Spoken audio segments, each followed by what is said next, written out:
маш тэнгэр татсан байна. Нөөцийн махан дээр очирч байгаа иргэдийн тоо бүр маш их байна.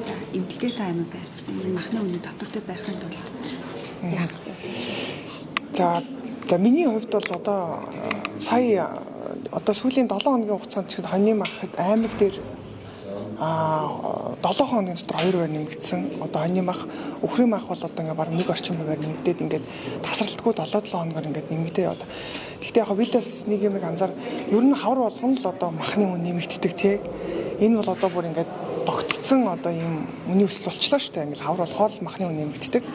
Тэгэхээр энэ бол одоо яагаад яг одоо нэмэгдсэн байгаа бас нэг гол шалтгаан нь нэгдүгürt энэ төр шалтгааны бас юм нөөцийн хомсдол үүсэж байгаатай холбоотой. Дээрээс нь одоо үн нэмэгдэж байгаа, түлшний үн нэмэгдэж байгаатай холбоотойгоор за нэгдүгürt бас энэ яг бодит нэмэгдсэн ч нэмэгдээгүй ч ер нь хомсдол үүснэ гэдэг нэрээр бас малчт маань одоо нөгөө ирээдүйд өсөх боломжтой одоо учраас махны үн одоо бас нэмэгдэж байгаа гэж харж байгаа.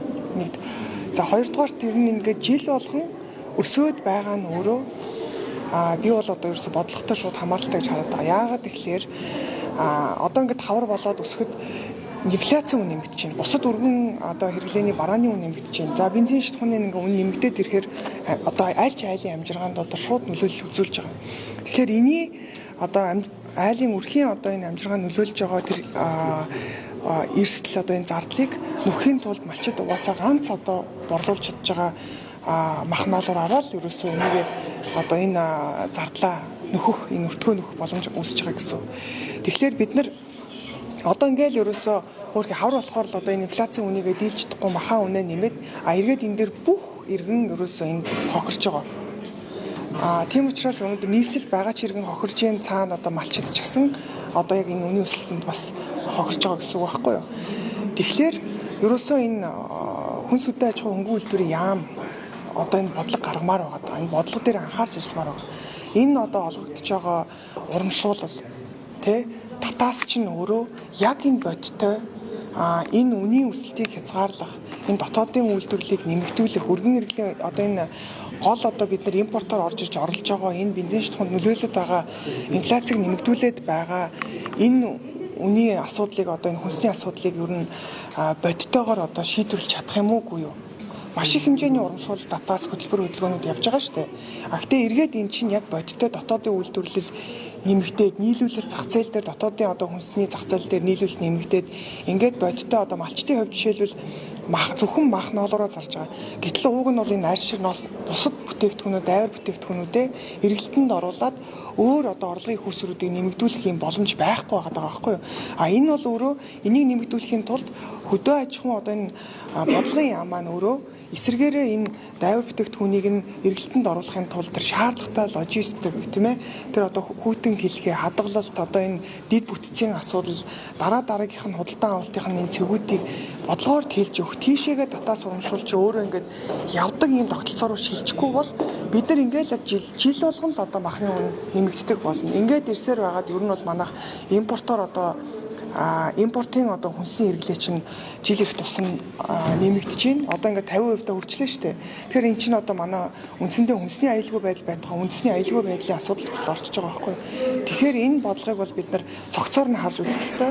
Тэгээ холбогдох одоо энэ жишээлбэл одоо эдийн засаг хөгжлийн яам бол бас ер нь цаашдаа бид нар айлын салбарыг хөдөө аж ахуйн салбарыг яг бодиттой хөгжүүлэх гэвэл мөн адилхан одоо бодлогын яамтай нь буюу хүнс хөдөө аж ахуйн хөнгөн үйлдвэрийн яамтай нь хамтарч иж одоо энэ цаашд одоо энэ олгох татаас урамшууллыг энэ түүхийн эд дээр нь одоо түшиглэж илүү хөгжүүлэлт хийхгүй бол бид нар одоо энэ махны үнийн өсөлтийг бол одоо ингээл одоо сүүлдээ бол одоо бид нар одоо мал аж ахуйн орн гэж ярьчихад дээрээс нь одоо ингээд нөөцийн махандаа ард иргэд маань ингээд очрлоод өглөө эрт ингээд те 7 цагаас хойш баг ингээд дэлгүүр нээхийг хүлээгээл тэгээ нөөцийн мах нь яг тухайн өдрийнхөө нөөц нь ингээд хүрэхгүй дуусчдаг.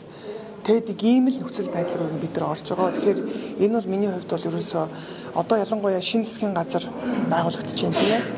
Шинэ кабинет бүрдэж байна.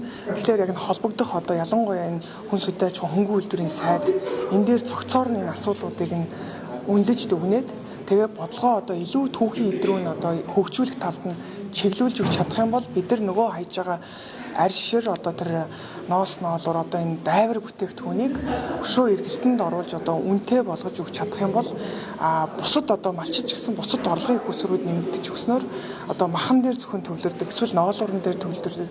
Тэгвэл одоо энэ бол хүнс үдэ аж ахуйн яамны одоо гол ярьдаг юм бол нэг бол одоо мах гээл нэг бол одоо ноолуурл боллоо шүү дээ. Тэгэл энэ хоёрыг л ер нь л голчлон ярьж байгаа. Гэтэл одоо яг энэ бодиттой энэ хөтөлбөрүүд маань яг цар хүрээгээрээ одоо үндэсний түвшинд одоо бас яг хэрэгжиж чадж гинэ гэхэд бол би бол одоо шүмжлэлтэй хандж байгаа.